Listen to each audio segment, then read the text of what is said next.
கர்த்தருடைய பரிசுத்த நாமத்துக்கு மகிமை உண்டாகட்டும். இந்த நாளுக்கான தெய்வீக வசனம் மல்கியா 4ஆம் அதிகாரம் 2ஆம் வசனம். ஆனாலும் என் நாமத்திற்கு பயந்திருக்கிற உங்கள் மேல் நீதியின் சூரியன் உதிக்கும், அதன் செட்டைகளின் கீழ் ஆரோக்கியம் இருக்கும். நீங்கள் வெளியே புறப்பட்டு போய் கொளுத்த கன்றுகளைப் போல வளருவீர்கள். ஹல்லேலூயா. நமக்கு கொடுக்குற ஒரே கமாண்டு, அவருடைய நாமத்துக்கு நம்ம பயந்திருக்கணும். த ஃபியர் ஆஃப் காட், இது ரொம்ப முக்கியம் இல்லை? நம்மளோட வாழ்க்கையில் கடவுளுக்கு பயப்படணும். நம்ம மனுஷங்களுக்கு பயந்துட்டு கடவுளுக்கு பயப்படாமல் இருக்கோம். அது ரொம்ப தப்பு. கடவுள் என்னத்தை பார்க்க போகிறாரு, அது ஒன்றும் பெருசு கிடையாது, நம்ம செய்யலாம் அப்படின்னு சொல்லி செய்கிறது துணிகரமான ஒரு பாவமாக போயிடும். மனுஷங்க மனிதர்களுக்கு பயப்படுறாங்க, ஆனால் கடவுளுக்கு பயப்படுறத பெரிய ஒரு காரியமாக எடுக்க மாட்டேங்கிறாங்க. இன்றைக்கி நம்ம நிற்கிற இடம் சரியான இடமா, கர்த்தருக்கு பிடிக்குமா, நம்ம இப்படி ஒரு காரியம் செய்யலாமா அப்படின்னு யோசிக்க வேண்டியது இருக்குது. நம்ம நிற்கிற இடம் எப்படிப்பட்ட இடம்? பப்பில் இருக்கோமா, பார்ட்டியில் இருக்கோமா, களியாட்டம் இருக்கக்கூடிய இடத்துல நின்றுட்டுருக்கோமா, நம்ம கையில் என்ன இருக்குது, குடிக்கிற பானங்கள் இருக்குதா, நம்மளுடைய சரீரத்தை கெடுக்கக்கூடியவைகளெல்லாம் நம்ம உட்கொள்கிறோமா, நம்ம இஷ்டத்துக்கு வாழ்கிறோமா? அப்படி கிடையாது. கிறிஸ்தவ வாழ்க்கைங்கிறது ஒரு டிசிப்ளின் லைஃபு. அதுக்கு நம்ம முக்கியமாக முதலாவது தேட வேண்டியது ஆண்டவர். அவர் தான் நமக்கு எல்லான்னு சொல்லிட்டு கற்றுக் கொடுத்துருக்குறாங்க. அதன்படி கடவுள் முதல்ல, அப்புறம் திருமணமாகாததுக்கு முன்பாக இருந்த உறவுகளில் தாய் தகப்பன் அடுத்ததாக ஸ்தானத்துக்கு வருவாங்க. அதுக்கப்புறம் சிப்ளிங்ஸில் மூத்த அண்ணன், மூத்த அக்கா, அப்படி உள்ளவங்களுக்கு நம்ம மரியாதை கொடுக்கணும், அவங்களுக்கு இசைந்து கீழ்ப்படிந்து நடக்கணும். இதெல்லாம் குடும்பத்தில், நம்ம வளர்ந்த குடும்பத்தில் கற்றுக் கொடுப்பாங்க. அடுத்து பாருங்கள், திருமணமாகி போன பிறகு கணவன் முதன்மை கிடையாது. ஆண்டவருடைய அந்த ஹையரார்க்கியில் ஃபஸ்ட்டு காடு, அப்புறம்தான் ஹஸ்பண்டு, அப்புறம்தான் மற்ற உறவுகள் எல்லாம். ஆக நம்ம இந்த ஹையரார்க்கியில் கரெக்டாக இருந்தோம்னா நம்மளுடைய வாழ்க்கையை செவ்வையாக இருக்கும், சிறப்பாக இருக்கும். நிறைய பெண்கள் கடவுளை ஏனோ தானோன்னு வச்சுருப்பாங்க, ஆனால் கணவனுக்கு முக்கியத்துவம் கொடுப்பாங்க. கணவன் தான் முக்கியம், எனக்கு அவர் சொன்னது தான் முக்கியம்னு சொல்லிட்டு இருப்பாங்க. அவங்களோட வாழ்க்கையிலலாம் சில நிறைய நாசங்கள் வந்துடும் பாருங்கள். அப்புறம் தான் ரியலைஸ் பண்ணுவாங்க, நம்ம கடவுளுக்கு கொடுக்க வேண்டிய கனத்தையும் மதிப்பையும் நம்ம கொடுக்கல, அதனால தான் இப்போ கஷ்டப்படுறோன்னு சொல்லிட்டு. ஸோ கடவுளுக்கு கொடுக்க வேண்டிய கனமும் மரியாதையும் நிச்சயமாக நம்ம அவருக்கு செலுத்தியே ஆக வேணும்.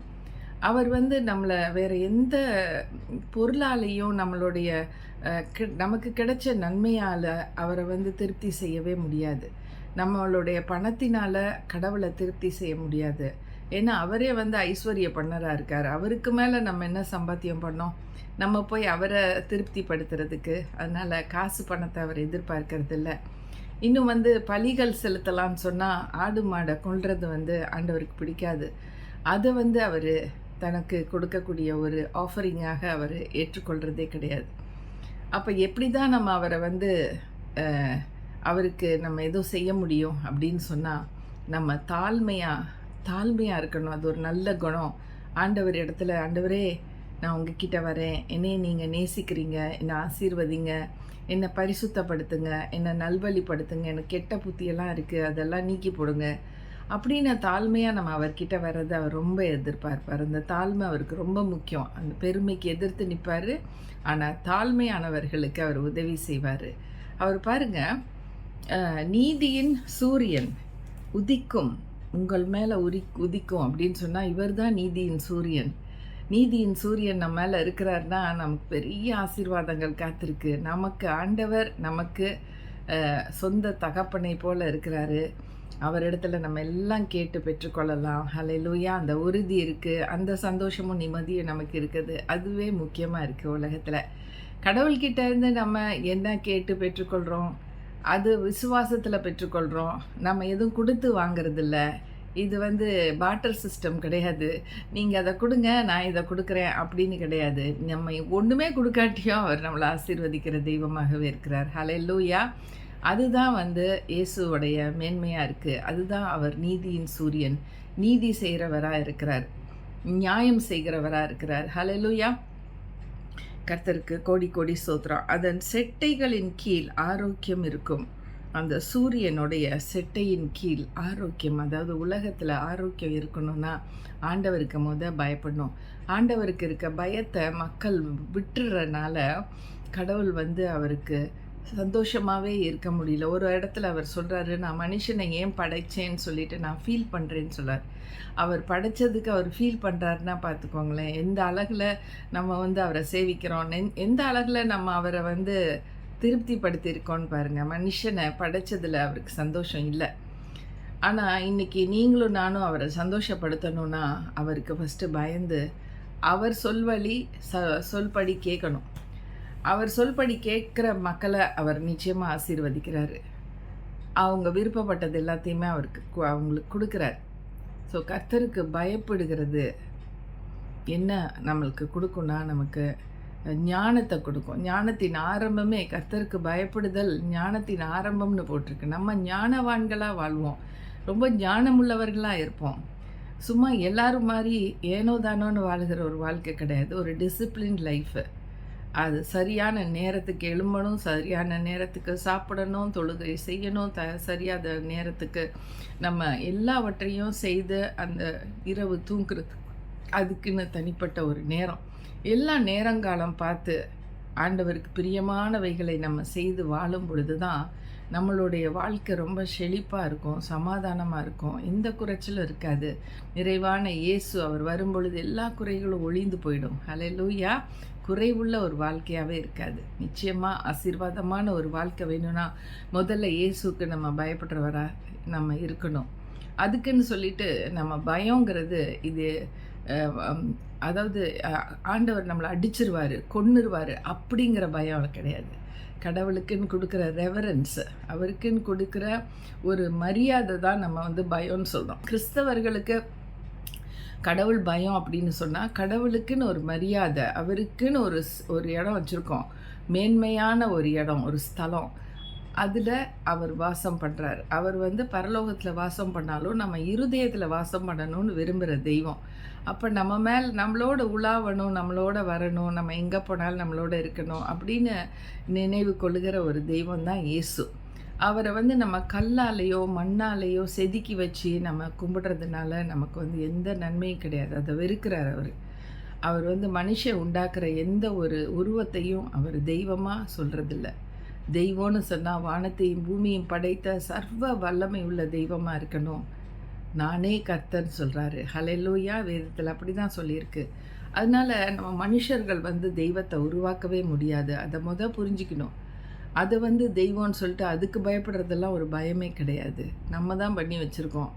நம்ம தான் ஒரு பொம்மையை பண்ணி வச்சுட்டு அதை கடவுள்னு சொல்கிறது அது நிறைய பேர் அதை நம்பிட்டு இருக்காங்க. ஆனால் அதெல்லாம் தெய்வம் கிடையாது. உண்மையான தெய்வத்தை தேடி போகணும். தேடுறவங்க கண்டடைவாங்க. நிச்சயமாக இயேசுவை தேடி போனவங்கலாம் கண்டடைஞ்சிட்டாங்க. இந்த பைபிளை குறித்து ஏதானு தப்பு கண்டுபிடிக்கணும், இதில் இவங்க நம்புகிற நம்பிக்கையை நம்ம குறை சொல்லணும் அப்படின்னு பைபிளை வாசித்தவங்கெல்லாம் இப்போ பைபிளை வச்சுட்டு தான் அலையிறாங்க, பைபிளை தூக்கிட்டு அலையிறாங்க. அந்த மாதிரி ஒரு முரட்டாட்டமான எண்ணங்களோடு இருக்கிறவங்க, தீவிரவாத எண்ணங்களோடு இருக்கவங்கலாம் இயேசுவை அறிந்தவர்களாக அவரிடத்துல மன்னிப்பு கேட்டு அவருடைய பிள்ளைகளாக மாறியிருக்காங்க. ஹல்லேலூயா. கர்த்தருக்கு மகிமை உண்டாகட்டும். ஆக அவர் சொல்கிறார், இந்த நீதியின் சூரியன் உன் மேலே உதிக்கணும்னா நீ எனக்கு நீ பயப்படு, எனக்கு பயந்து நீ வேலைகளை செய். எதுவுமே உன் இஷ்டத்துக்கு செய்யணும், எல்லாமே உன்னோட இப்போ இஷ்டத்துக்கு தான் செய்யணும் அப்படின்னு சொல்கிற உனக்கு வாழ்வே கிடையாது. அதனால் நம்ம இன்றைக்கி முடிவு எடுத்துக்கணும். எந்த ஒரு காரியம் செஞ்சாலும் அது ஆண்டவரை பிரியப்படுத்துகிறதா இருக்கணும். கொலோசையர் 3:23 என்ன சொல்லியிருக்குன்னா, என்ன வேலை செஞ்சாலும் சரி மனுஷர்களை பிரியப்படுத்துறதுக்காக செய்யாதீங்க, தெய்வத்தை பிரியப்படுத்துறதுக்காக செய்யுங்க. அப்போ நீங்கள் எல்லாவற்றையுமே சரியாக செய்வீங்க, ரொம்ப சக்ஸஸ்ஃபுல்லாக செஞ்சு முடிப்பீங்க. அதை தான் அவர் சொல்லித்தரார். நான் இலங்கைக்கு போகிற அந்த மொரட்டுவா இதில் சர்ச்சில் பெண்கள் மத்தியில் இதை தான் ஃபஸ்ட்டு ஒரு ஃபெய்த் கன்ஃபெஷன் ஆட்டம், ஒரு விசுவாச அறிக்கை மாதிரி சொல்லுவாங்க. கொலோசையர் 3:23 எந்த வேலை நம்ம செஞ்சாலும் நம்ம மனுஷர்களுக்காக செய்யக்கூடாது, தேவனுக்காக செய்யணும். இது ரொம்ப முக்கியமான ஒரு வசனம் பாருங்கள். இந்த வசனத்தில் கடவுளுக்காக நம்ம செய்யணும்னு நினச்சி செஞ்சோன்னா உண்மையிலேயே கடவுளுக்கு பயந்து நல்லதாக செய்வோம், கரெக்டாக செஞ்சு முடிச்சுருவோம் பாருங்கள். அவரும் நமக்கு உதவி செய்வார். ஆனால் மனுஷர்களை பிரியப்படுத்தணும்னு சொல்லி செய்யும் பொழுது நிறைய பிரச்சனைகள் அங்கே வரும். இன்னைக்கு வந்து ஐடி செக்டரில் எனக்கு தெரிஞ்ச ஒரு சகோதரன் வந்து அநியாயமாக அவரை வந்து வெளியே தள்ளணும்னு பார்க்குறாங்க. என்னென்னமோ செஞ்சு பார்க்குறாங்க. பார்த்தீங்கன்னா ஃபால்ஸ் அக்யூசேஷன்ஸ் தான் மோஸ்ட்லி. எதுக்கு இவர் மேலே இவ்வளோ ஒரு கடுப்பாக இருக்குனாங்க, ஒரே காரணம், இவர் இயேசு கிறிஸ்துவை வணங்குறார். அந்த ஐடி கம்பெனியில் 99.9% வந்து இயேசுவை அறியாதவங்க. அவங்க இந்த மாதிரி அவருக்கு தொல்லை கொடுக்குறாங்க. ஏற்கனவே ஒரு தடவை 1 வருஷமாக அவருக்கு வேலை இல்லாதபடி செஞ்சாங்க. அவர் ஜெபத்தில் தான் வச்சார். அவரோட ஒய்ஃபு, அவர் எல்லாமே ப்ரேயர்ஃபுல் ஃபேமிலி. அவங்க கஷ்டப்பட்டது உண்மைதான். ஆனால் சமாதானம் இழக்கலை, இயேசுவை மறுதளிக்கலை. இயேசு நீங்கள் எனக்கு என்ன பண்ணீங்க, எவ்வளோ ஜெபம் பண்ணதுக்கு நான் இன்றைக்கி கஷ்டப்படுறேன் அப்படின்னு சொல்கிற ஒரு வார்த்தை சொல்லலை. இதுவும் ஒரு நேரம் தான், ஒரு சோதனை நேரம். ஆனால் இதிலேருந்து வெளியில் வந்துடுவோன்னு சொல்லிட்டு இருக்கும் பொழுது அடுத்து ஒரு பெரிய கம்பெனியில் அவருக்கு கால்ஃபார் பண்ணி வேலை கொடுத்தாங்க. அந்த பழைய மேனேஜர் மறுபடியும் நீ வாப்பான்னு கூப்பிட்றாரு. ஏன் அவர் இப்படி வான்னு கூப்பிட்றாரு? இவர் தான் உண்மையுள்ளவராக இருந்தார், எல்லாவற்றையும் கரெக்டாக செஞ்சு கொடுத்தாரு. இப்போ தான் அவங்க உணர்றாங்க, அவரை வெளியில் தள்ளி விரட்டி விட்டுட்டாங்க. அப்போ அவருடைய மேன்மை தெரியல. இப்போ இவர் இன்னொரு வேலைக்கு போய் சேர்ந்த பிறகு, நல்ல சம்பாத்தியத்தில் ஆண்டவர் உட்கார வச்ச பிறகு அந்த பழைய மேனேஜர் அவரை பார்த்து, நீ தம்பி வந்துரு, இங்கேயே வந்துருங்க, தயவுசெய்து எங்கள் கம்பெனிக்கே வந்துருங்கன்னு. பாருங்கள், மனுஷர்களை ப்ளீஸ் பண்ணக்கூடாது, ஆண்டவரை ப்ளீஸ் பண்ணி வேலையை உத்தமமாக செஞ்சதுக்கு அவங்க கொடுத்த அடி வந்து வெளியே போ. ஆனால் ஆண்டவர் அவர் அப்படியே விடலை. நீதியின் சூரியன் ஒருத்தர் இருக்கார் ஆண்டவர். அவர் இவர் மேலே உதித்ததினால இவருக்கு இப்போ அதை காட்டிலும் அதிகமான சம்பளத்தோடு, அதிகமான வேலை இல்லாமல் குறைச்ச வேலை அதிகமான சம்பளம் அப்படி சொல்லி கொடுத்து அவருக்கு பெரிய ஒரு அற்புதத்தை செய்திருக்கிறார். கர்த்தருக்கு கோடி கோடி ஸ்தோத்திரம். இந்த நாளில் நம்ம ஜெபிக்கலாம். நல்ல ஆண்டவரே, உமக்கு நன்றி செலுத்துகிறோம். இந்த வேலையிலும் ஆண்டவரே, உமக்கு பயப்படுகிற ஒரு பயம் எங்கள் உள்ளத்தில் கொடுங்க ராஜா. வேறு எந்த பயமும் வேணாம். உங்களுக்கு கொடுக்குற ரெவரன்ஸ், உங்களுக்கு கொடுக்கக்கூடிய ஒரு மேன்மையான ஒரு மரியாதை நாங்கள் எப்பொழுதும் எங்கள் உள்ளத்தில் வச்சுருந்து எது செஞ்சாலும் உமக்கு செய்கிறதா நினச்சி செய்யும் பொழுது அதை நாங்கள் நல்லா செய்யும்படிக்கும், நீதியின் சூரியனாகிய நீர் எங்களுக்காக யுத்தம் செய்து அப்பா அநியாயத்திலிருந்து அநீதியிலிருந்து எங்களை வெற்றி சிறக்க செய்கிற தெய்வமாக இருக்கிறீங்க.